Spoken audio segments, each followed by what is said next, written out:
आज के कहानी का नाम है शापित नदी। अकबर और बीरबल की मज़ेदार कहानी। कहानी है 500 साल पहले की। एक दिन अकबर, बीरबल और सेनापति एक नदी के पास से गुजर रहे थे। तभी अकबर बीरबल से बोले, अकबर, इस नदी के वजह से हमारे किसान लोगों को बहुत सारा पानी मिलता है। महाराज आप ठीक कह रहे, ये नदी ना होती तो न जाने क्या होता। ढोलकपुर गांव में एक बहुत ही बड़ी सुंदर नदी थी। उसके चलते बहुत सारे लोगों को फ़ायदा होता था खेती में। अचानक उस गांव में एक साधु महाराज दूसरे गांव से वहां पे चलते चलते आ गए और वो पानी पीने के लिए उस नदी के पास चले गए। उस साधु महाराज नदी के किनारे पानी पीने के लिए बैठ गए। तभी उस सेनापति ने साधु महाराज से कहा, साधु महाराज रुके, आप इस नदी का पानी नहीं पी सकते। ये नदी का पानी सिर्फ इस गांव वालों के लिए, बाहर का कोई यहाँ पे आके पानी नहीं पी सकता। मूर्ख सेनापति, तुम ये क्या कह रहे हो? जो नदी का पानी रहता है सबके लिए रहता है।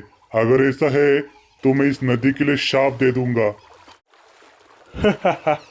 क्या महाराज आप क्या बोल रहे? अगर आपने शाप दिया तो थोड़े इस नदी का पानी पूरा गायब होने वाला है और अकाल आने वाला है इस गांव पे। मूर्ख सेनापति, तुमको ये सब मजाक लग रहा है। मैं इस नदी को शाप देता हूँ। इस नदी से बाहर एक राक्षस आएगा और पूरा पानी पी जाएगा। कुछ ही समय में उस नदी से एक राक्षस बाहर आया और कुछ ही दिनों में उस नदी का पानी कम होने लगा। 15 दिन के अंदर ही उस नदी का पानी गायब हो गया और बहुत ही बड़ा अकाल आ गया। बीरबल और सेनापति, हमारे राज्य में क्या हो रहा है? पूरे नदी का पानी अचानक कैसे गायब हुआ? उसके पीछे का कारण क्या है? तुम लोग जल्दी से जल्दी ढूंढ लो। माफ करना महाराज, मुझे उस नदी का पानी गायब होने का कारण पता है। कुछ ही दिन पहले एक साधु महाराज अपने गांव में आए थे और वो पानी पीने के लिए उस नदी के पास गए थे, तो मैंने उनको मना किया था और उन्होंने शाप दिया था। महाराज, एक कदापि मुमकिन नहीं है, ऐसा हो ही नहीं सकता। किसी के श्राप देने से पूरा पानी 15 दिन के अंदर गायब नहीं हो सकता।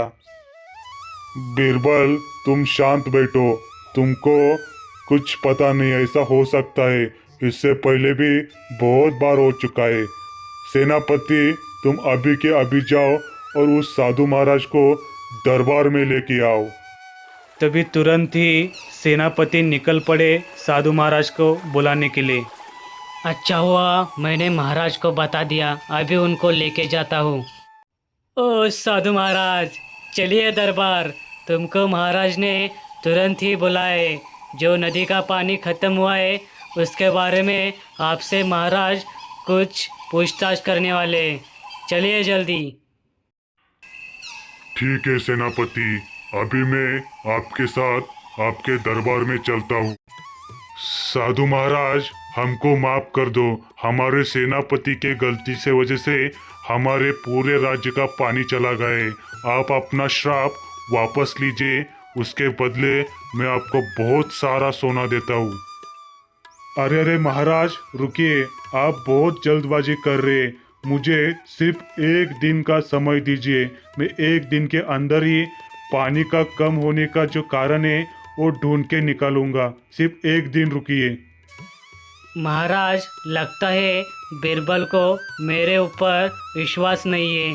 मैंने खुद अपने आंखों से देखा है, उस नदी से एक राक्षस बाहर आया था और पूरा पानी पी गया है।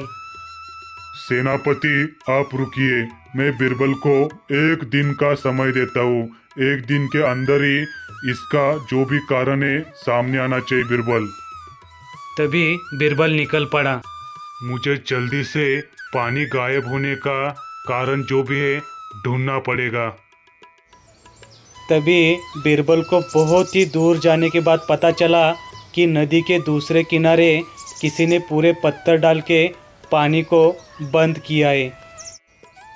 अरे अरे, तुम कौन हो और इस नदी को क्यों बंद किया है? तुम्हें पता भी है इस नदी के वजह से पूरे राज्य को पानी मिलता है।